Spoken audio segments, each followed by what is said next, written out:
open any browsers to type like that, and first URL type, you can see asus.com, just click on it.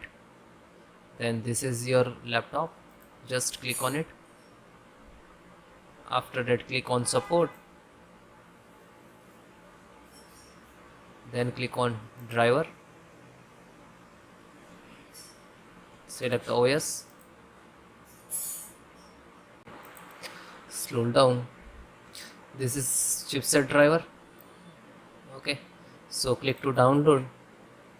After that, you can see it is start, just click on it. Then just click on yes for the administrator installations, and if you want to change language, otherwise just click to OK. Then next, I accept agreement, next, install, next, next, install. After a few seconds it will complete it.